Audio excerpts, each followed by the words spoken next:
Hello दोस्तों, आप सभी का स्वागत है आपकी अपनी यूट्यूब चैनल अकाउंट ट्यूटोरियल में। दोस्तों, जैसा कि हम लोगों ने रेलवे की 3250 प्लस वाली बुक से जो है पिछले क्लास में सेट नंबर 4 को देख चुके थे और आज की वीडियो में जो है यानी आज की क्लास में जो है सेट नंबर 5 को देखेंगे। तो चलिए शुरुआत करते हैं सेट नंबर 5 को। सेट नंबर 5 में क्या है, पहला क्वेश्चन कि x square plus 2x plus 9 बराबर x minus 2 into x minus 3 है, तो परिणामी समीकरण क्या होगा। देखिए क्या कह रहा है क्वेश्चन कि x square plus 2x plus 9 है, प्लस 2x प्लस 9 बराबर 0 है, 9 बराबर 0 नहीं sorry, x minus 2 into x minus 3 है। तो हमसे पूछा जा रहा है कि परिणामी समीकरण क्या है। तो सबसे पहले तो इस समीकरण को सॉल्व करेंगे, तब तो जाके पता चलेगा कि परिणामी समीकरण क्या होने वाला है। देखिए यदि सॉल्व करते हैं तो इधर तो x square plus 2x plus 9 का 9 रहेगा ही रहेगा, बराबर इधर सॉल्व करने का जरूरत है। तो इधर सॉल्व करेंगे तो x से इधर यदि गुना होता है तो एक्स स्क्वायर, फिर इसी x से इस 3 में गुना होगा तो माइनस 3x, उसके बाद माइनस 2x तो माइनस 2x और माइनस 2 और माइनस 3 को गुना करने के बाद क्या हो जाएगा, प्लस 6 हो जाएगा ना। अब देखिए ये एक्स स्क्वायर हुआ था ना, एक्स स्क्वायर, हाँ। उसके बाद देखिए ये एक्स स्क्वायर इधर जो है प्लस में, अब यदि सेपरेट करना चाहे तो ये एक्स स्क्वायर इधर प्लस में है, इधर आएगा तो माइनस में हो जाएगा, यानी एक्स स्क्वायर से एक्स स्क्वायर खत्म हो जाएगा। तो जब अब एक्स स्क्वायर से एक्स स्क्वायर खत्म हो गया तो अब बचा क्या, एक्स वाला मान बचा। तो अब यदि हम थोड़ा सा ऑप्शन से हिट ले तो ऑप्शन में क्या है कि एक पहला ऑप्शन में कि एक द्विघात समीकरण नहीं है। तो बात तो सही है कि एक द्विघात समीकरण नहीं है। अब द्विघात समीकरण क्यों नहीं होगा, क्योंकि द्विघात समीकरण में पावर क्या होना चाहिए, 2 होना चाहिए, ठीक ना। इसलिए तो पावर तो अब क्या हो गया, खत्म हो गया, और जब पावर खत्म हो जाएगा तो द्विघात समीकरण होगा नहीं, यानी कि पहला ऑप्शन ही क्या हो जाएगा, हमारा आंसर हो जाएगा। अब यदि दूसरा ऑप्शन का बात करें तो दूसरा ऑप्शन क्या है कि एक घन समीकरण है। तो घन समीकरण होने के लिए पावर क्या होना चाहिए, क्यूब होना चाहिए। तो यहाँ तो न पावर क्यूब है न पावर स्क्वायर है, यानी पावर का मान क्या है, सिर्फ 1 है। तो 1 होने का मतलब क्या हो जाएगा, ये एक द्विघात समीकरण भी नहीं होगा और एक घन समीकरण भी नहीं होगा, ठीक ना। तो आपका आंसर जो हो जाएगा वो क्या होगा, ए नंबर होगा, यानी कि यह जो है द्विघात समीकरण नहीं है। द्विघात समीकरण होने के लिए पावर क्या होना चाहिए, 2 होना चाहिए, ठीक ना। चलिए देखते हैं अगला क्वेश्चन क्या है कि सेक 4a बराबर कोसेक 3a माइनस 50 डिग्री है। तो हमसे क्या पूछा जा रहा है कि a प्लस 75 डिग्री का मान क्या होगा। देखिए सबसे पहले हम क्या करेंगे कि a का मान ज्ञात करेंगे, और a का मान ज्ञात करने के लिए क्या करना पड़ेगा कि सेक और कोसेक के रिलेशन एक होता है। कोसेक का रिलेशन क्या होता है कि कोसेक कोसेक x बराबर यदि सेक y हो जाए, सेक y यानी कि कोसेक और सेक दोनों बराबर हो जाए तो दोनों का एंगल का जो योग हो जाएगा वो क्या हो जाएगा, 90 डिग्री हो जाएगा। इसी तरह एक टेन और कॉट में भी होता है। तो टेन एक्स बराबर क्या हो जाएगा, कॉट y, यानी टेन और कॉट दोनों बराबर हो जाएगा तो दोनों का एंगल का जो योग हो जाएगा वो कितना हो जाएगा, 90 डिग्री हो जाएगा। इसी तरह साइन और कॉस में भी एक रिलेशन बनता है। तो क्या होता है रिलेशन, साइन एक्स बराबर कॉस y, यानी कि साइन और कॉस दोनों बराबर हो जाए एक दूसरे का तो दोनों का एंगल का जो योग हो जाएगा वो क्या हो जाएगा, 90 डिग्री हो जाएगा। तो यहाँ तो सेक और कोसेक दोनों बराबर हो रहा है, तो यहाँ दोनों के एंगल का योग क्या हो जाएगा, 90 डिग्री हो जाएगा, यानी कि 4a प्लस जो हो जाएगा वो 3a माइनस जो हो जाएगा वो 50 डिग्री बराबर क्या हो जाएगा, 90 डिग्री हो जाएगा। अब 4a और 3a कितना, 7 है, और बराबर ये 50 जो है माइनस में उधर जाएगा तो प्लस हो जाएगा, यानी 90 और 50 कितना हो जाएगा, 140। अब 7 से कटेगा 14 दो बार में, यानी a का जो मान हो जाएगा वो कितना, 20 डिग्री हो जाएगा।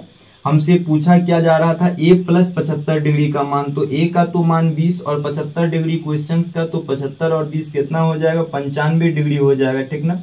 इसे सॉल्व करने के बाद क्या हो जाएगा, 95 डिग्री हो जाएगा। तो याद रखिएगा कि जब कभी भी साइन और कॉस दोनों बराबर हो जाए तो दोनों के एंगल का योग जो हो जाएगा वो 90 डिग्री। इसी तरह टेन और कॉट में होता है और इसी तरह कोसेक और सेक में भी होता है, ठीक ना।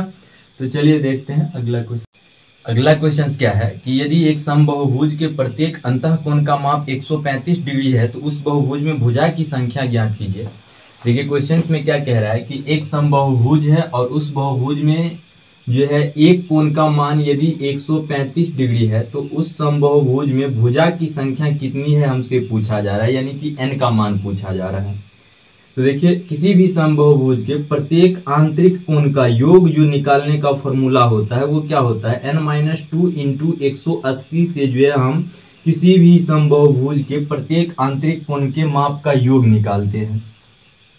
लेकिन हमें यहाँ एक कोण का माप दिया गया है और इस फॉर्मूला से तो हम आंतरिक कोण का योग निकालते हैं, यानी कि टोटल कोण का योग निकालते हैं, सभी कोण का योग निकालते हैं। तो इसमें यदि हम n से यदि भाग कर देंगे, n यानी कि एक भुजा की संख्या, यानी n होता है भुजा की संख्या, यानी भुजा की संख्या से हम भाग कर दें इसमें, तो क्या हो जाएगा कि एक कोण का माप निकल जाएगा हमें। और एक कोण का माप हमारा कितना दिया गया है, 135 दिया गया है, तो दोनों बराबर हो जाएगा। उसके बाद ये 180 15 से कटेगा 12 बार में, ये 135 कटेगा 9 बार में। अब 3 चौके 12 और 3 तिया 9 हो जाएगा। अब ये 4 से गुना करेंगे तो 4n माइनस क्या हो जाएगा 8 बराबर हो जाएगा। यहाँ इधर क्या बचा है, यहाँ बचा है 3। उसके बाद यदि हम अब बात करें 3 3 3 3 और ये n भी बचा था ना इधर, तो ये n इधर भाग में था, इधर जाएगा तो क्या हो जाएगा गुना में, यानी कि 3n हो जाएगा।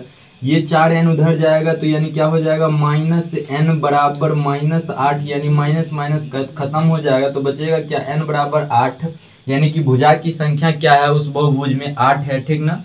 तो चलिए देखते हैं अगला क्वेश्चन। अगला क्वेश्चन क्या है कि कितनी शाखाओं में हुई कारों की बिक्री सभी 6 शाखाओं की औसत बिक्री से अधिक थी। तो सबसे पहले तो हम क्या करेंगे कि सभी 6 शाखा का औसत निकालेंगे, यानी एवरेज निकालेंगे। तो एवरेज निकालेंगे तो क्या है, पहला शाखा 850 प्लस दूसरा शाखा जो है वो क्या है 725 और तीसरा शाखा जो है वो क्या है 650, चौथा शाखा है 555 और पांचवा शाखा है 700 और छठा शाखा है आपका 410। और एवरेज निकालते हैं तो सभी डाटा का योग बट्टा जो है डाटा की संख्या जितनी होती है उतना से भाग करते हैं। तो यहाँ सभी का योग और डाटा की जो संख्या है वो कितनी है 6 है, तो 6 से भाग करेंगे। अब देखिए 0 0 5 और 5 10 का 0 हाथ में 1 हो जाएगा। अब 1 1 2 और 2 5 7 और 7 5 12 2 14 और 14 5 19 का 9 और हाथ में 1 होगा। 7 4 11 और 1 12 और 12 5 17 और 17 3 6 23 23 7 30 और 30 8 3890 में यदि हम 6 से भाग करते हैं तो अब कितना आएगा 6 पंचे 30 और 6 पंचे 30 6 6 के 36। उसके बाद 2 बचता है तो फिर 6 चौके 24 और फिर 5 तो 6 7 42 6 8 48, यानी 648 दशमलव कुछ कुछ आएगा, ठीक ना। तो हमसे पूछा क्या जा रहा है कि कितनी शाखा में हुई कारों की बिक्री जो है सभी 6 शाखाओं की औसत बिक्री से अधिक है। तो औसत बिक्री तो 648 दशमलव कुछ कुछ है। तो अब हम यदि चेक करें तो पहला शाखा 850, यानी इससे तो क्या है अधिक है, पहला शाखा क्या है अधिक है, तो यानी कि एक शाखा हुआ। फिर अगला दूसरा शाखा का हम बात करें तो दूसरा शाखा में क्या है 725, 725 भी 648 से अधिक है, यानी दूसरा शाखा भी अधिक है। तीसरा शाखा 650 है और 648 ही औसत है, यानी कि तीसरा शाखा भी अधिक है इससे। उसके बाद चौथा शाखा का बात करें तो चौथा शाखा 555 है, यानी इससे छोटा है। उसका छठा शाखा का बात करें पांचवा 700 है, तो पांचवा का यदि बात करें तो 700 क्या है इससे बड़ा है, तो पांचवा भी हो जाएगा। उसका छठा कितना है, छठा 410 है और औसत कितना है 448 है, यानी कि 410 क्या है छोटा है। हमसे पूछा किया जा रहा था कि सभी 6 शाखा की औसत बिक्री से कितनी शाखा में हुई कारों की बिक्री जो है सभी 6 शाखाओं से सभी 6 शाखा के औसत से अधिक है। तो 1 2 3 4 ऐसी शाखा है जो सभी 6 शाखा के औसत से जो है वो अधिक है, ठीक ना। चलिए देखते हैं अगला क्वेश्चन। अगला क्वेश्चन क्या है कि 0.47 यानी ये रिपीटेशन करते जा रहा है, ये कहीं रुकने का नाम नहीं ले रहा है। तो यानी कि जब कभी भी कोई संख्या दशमलव के बाद यदि रिपीटेशन करने लग जाता है तो उसी रिपीटेशन को रोकने के लिए जो है हम लोग क्या करते हैं रेकरिंग का यूज करते हैं। यानी 4 7 2 ऐसी संख्या है जो दशमलव के बाद रिपीट कर रहा है, तो रेकरिंग यदि लगा देंगे तो वो रिपीटेशन करना बंद हो जाएगा। यानी अब 0.47 पर रेकरिंग, इसे हमें सोल्व करना है। तो इसे कैसे सोल्व करेंगे कि 4 7 का तो 4 7 लिखेंगे और बट्टा जितनी संख्या पर रेकरिंग लगा था उतना 9 लिखेंगे बट्टा में। तो 1 2 संख्या पर रेकरिंग लगा है, यानी कि बट्टा में 2 9 लिखेंगे। अब देखिए ये कहीं कटने वाला नहीं है, यानी सॉल्व करने के बाद आंसर जो हमारा हो जाएगा वो कितना हो जाएगा, 47.99 हो जाएगा। ठीक ना, चलिए देखते हैं अगला क्वेश्चन क्या है कि ए बी का जो मान है वो x+3 है, बी सी का मान है वो 2x है और ए सी का मान 4x-5 है। तो x के किस मान के लिए b ए सी पर स्थित है। देखिए क्या कह रहा है कि b जो है वो ए सी पर स्थित है। तो b जब ए सी पर स्थित होगा तो माना कि ये बिंदु a रहा होगा, ये बिंदु c रहा होगा और b यहाँ कहीं बीच में रहा होगा, तब तो b ए सी पर स्थित होगा। फिर से एक बार क्वेश्चंस पढ़िएगा कि क्वेश्चंस में क्या है कि ए बी का जो मान है वो x+3 है, यानी कि यहाँ से यहाँ तक का जो मान है वो क्या है, x+3 है। फिर आगे पढ़िएगा एक बार क्वेश्चंस में फिर बी सी का मान क्या है, 2x है। उसके बाद फिर क्या कह रहा है कि ए सी का मान जो है वो 4x-5 है, यानी कि ए बी का मान इतना, बी सी का मान इतना और ए सी का मान यानी पूरा का जो मान है वो कितना है, 4x-5 है। तो हमसे क्या पूछा जा रहा है कि x का मान हमसे पूछा जा रहा है। देखिए x का मान कैसे निकालेंगे कि ये जो है ए सी, ये क्या है, A B plus B C के मिलने से बना है। तो हम कह सकते हैं कि A B plus B C बराबर 4x-5। तो ए बी का मान कितना है, x+3 है। उसके बाद बी सी का मान कितना है, 2x है, तो प्लस 2x और बराबर पूरा का मान कितना है, 4x-5 है, तो 4x-5। उसके बाद देखिए x और 2x कितना हो जाएगा, 3x हो जाएगा, 3x और प्लस 3 और बराबर इधर 4x माइनस क्या है, 5 है। अब देखिए ये 3x और ये 4x इधर प्लस इधर आएगा माइनस हो जाएगा, यानी कि -x होगा, बराबर ये प्लस में उधर जाएगा माइनस में, यानी -5 और -3 माइनस माइनस प्लस, यानी माइनस क्या हो जाएगा 8। कहने का मतलब -x का मान -8, यानी माइनस माइनस खत्म हो जाएगा। तो x का मान हमसे पूछा जा रहा था, जो x का मान हो जाएगा 8। ठीक ना, चलिए देखते हैं अगला क्वेश्चन। अगला क्वेश्चन क्या है कि एक विक्रेता ने 25 लैपटॉप 12% के लाभ पर और 15 लैपटॉप 20% के लाभ पर बेचे। यदि उसने सभी 40 लैपटॉप को 18% के लाभ पर बेचे होते तो उसका लाभ 30,000 बढ़ जाता है। यदि सभी 40 लैपटॉप के क्रय मूल्य बराबर है तो प्रत्येक लैपटॉप का क्रय मूल्य ज्ञात कीजिए। तो माना कि प्रत्येक लैपटॉप का क्रय मूल्य हम x मान लेते हैं। अब क्या कहता है, 40 लैपटॉप को बेचने पर क्या होता है, 18% की लाभ पर बेचते हैं तो उसका लाभ जो है वो 30,000 रुपया बढ़ जाता है। तो देखिए 40 लैपटॉप को क्या करते हैं कि 18% लाभ पर, तो सबसे पहले हम क्या करेंगे कि 40 गुना x, क्योंकि x इसलिए करेंगे क्योंकि एक लैपटॉप का जो कीमत है वो क्या है, x रुपया है।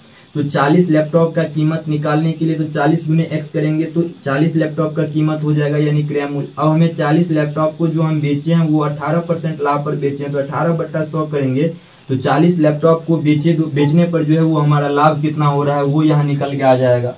उसके बाद देखिए शुरुआत में क्या कह रहा है क्वेश्चन में कि एक विक्रेता ने 25 लैपटॉप 12% की लाभ पर बेचता है। 25 लैपटॉप है, ठीक ना, 25 लैपटॉप, तो 25 लैपटॉप गुने x करेंगे तो 25 लैपटॉप का ये कीमत आएगा और 25 लैपटॉप को कितने में ये बेच रहा है, 12% की लाभ पर बेच रहा है, यानी क्या हो जाएगा 12/100 हो जाएगा। उसके बाद फिर आगे क्वेश्चन में क्या कह रहा है कि 15 लैपटॉप को 20% की लाभ पर बेच रहा है। तो 15 लैपटॉप को सबसे पहले कीमत निकालेंगे तो 15 गुने x और कितना पे बेच रहा है, इसे 15 लैपटॉप को जो है इसने 20% की लाभ पर, यानी 20/100 हो जाएगा। तो देखिए ये क्या हो गया, 15 लैपटॉप के बेचने पर हुआ लाभ, 25 लैपटॉप को बेचने पर हुआ लाभ, 40 लैपटॉप को बेचने पे हुआ लाभ, और इन दोनों का अंतर हमें क्या दिया गया है, 30,000 रुपया दिया गया है, ठीक ना। यानी 30,000 रुपया हमारा क्या दिया गया है कि देखिए जब हम 25 लैपटॉप को अलग और 15 लैपटॉप को अलग करके बेचते हैं और एक 40 लैपटॉप को इकट्ठा बेच देते हैं, तब उसमें जो अंतर इन दोनों में दिया गया है वो कितना, 30,000 का दिया गया है। तो अंतर यानी कि माइनस करेंगे।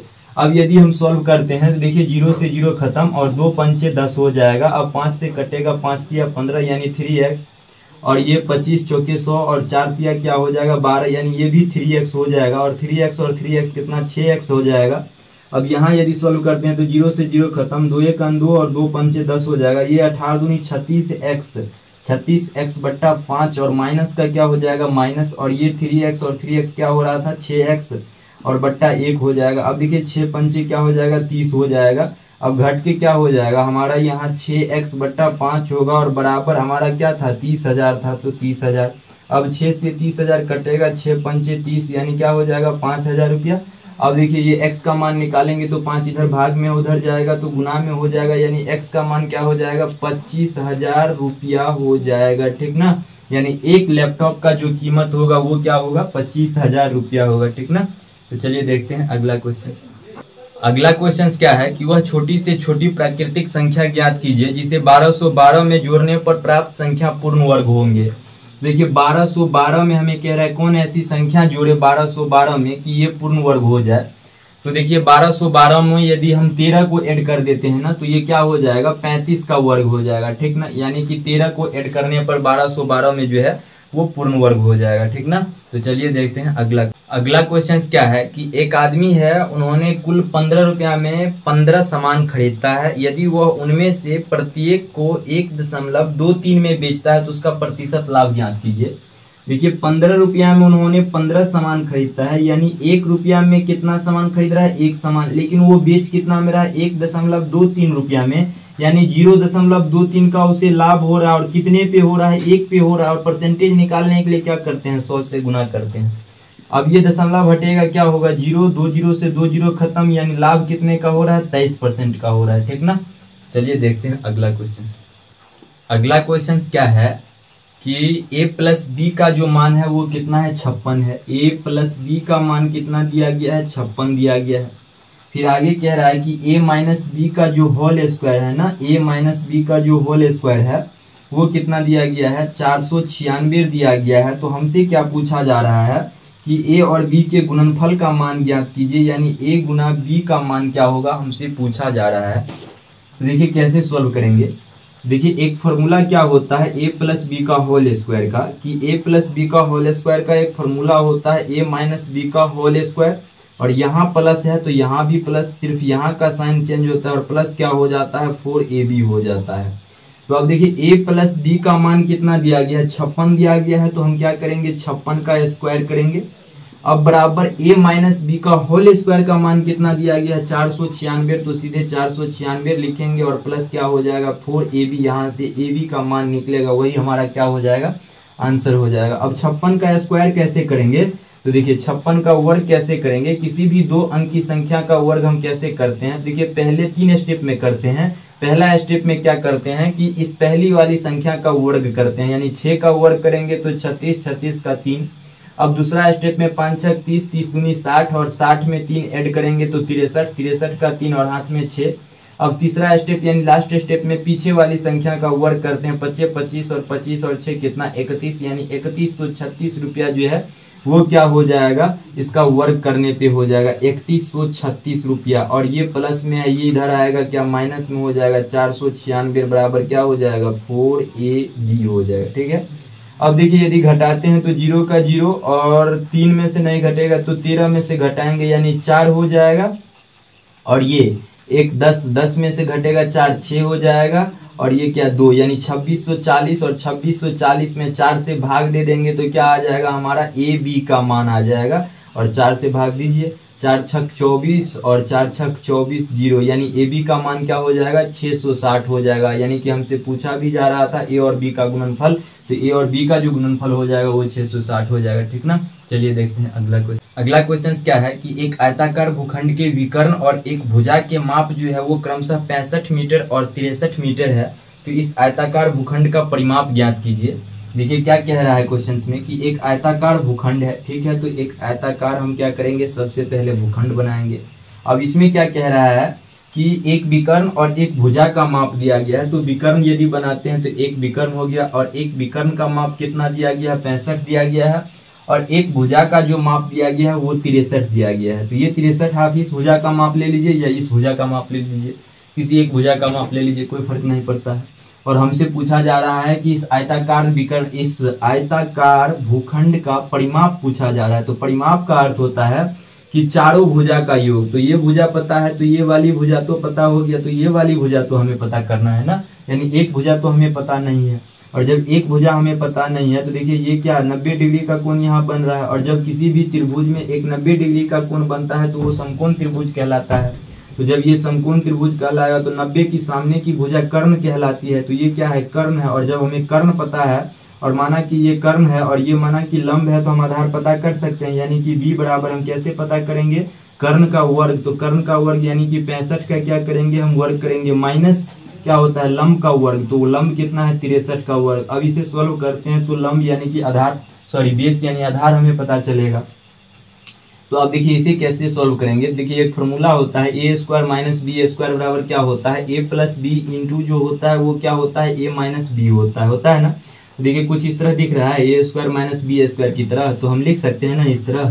तो इस तरह यदि लिखेंगे तो कैसे लिखेंगे 65 प्लस 63 लिखेंगे, एक बार प्लस में और एक बार क्या लिखेंगे माइनस में लिखेंगे। अब देखिए इसे सॉल्व करते हैं तो 5 3 8 और 6 6 12 128, ये पूरा क्या है रूट में ही है। और 65 में से 63 घटेगा तो कितना 2 बचेगा, यानी ये भी रूट में है। अब देखिए 8 गुना 16 का 6 हाथ में, एक बार गुना 24 और 1 25 कितना 256, यानी रूट में 256। और 16 का जब हम वर्ग करते हैं तो क्या होता है 256, यानी बी का मान क्या हो जाएगा 16 हो जाएगा। तो हमें यही भुजा पता भी करना था, तो ये भुजा कितना हो गया 16 हो गया। अब देखिए ये जब 16 है तो आयत का ये भी 16 ही हो जाएगा। अब हमें इस आयत का क्या निकालना है परिमाप, तो परिमाप 2 इंटू एल प्लस बी होता है, यानी कि ये और ये दोनों भुजा और ये दोनों भुजा यानी चारों भुजा का योग। तो 2 इंटू एल हमारा क्या है 63 है और बी हमारा क्या है 16 है। तो अब देखिए 6 3 9 और 6 1 7 गुना 2, तो 9 दूनी 18 का 8 हाथ में, 1 7 दूनी 14 और 1 15, यानी कितना हो जाएगा इस आयत का परिमाप 158 हो जाएगा। ठीक ना। आज की वीडियो में हम लोगों जो है रहने देते हैं यहीं तक 14 नंबर क्वेश्चन तक ही, और फिर अगले वीडियो में जो है हम लोग 5 नंबर सेट का ही 15 नंबर क्वेश्चन से जो है देखेंगे। ठीक ना।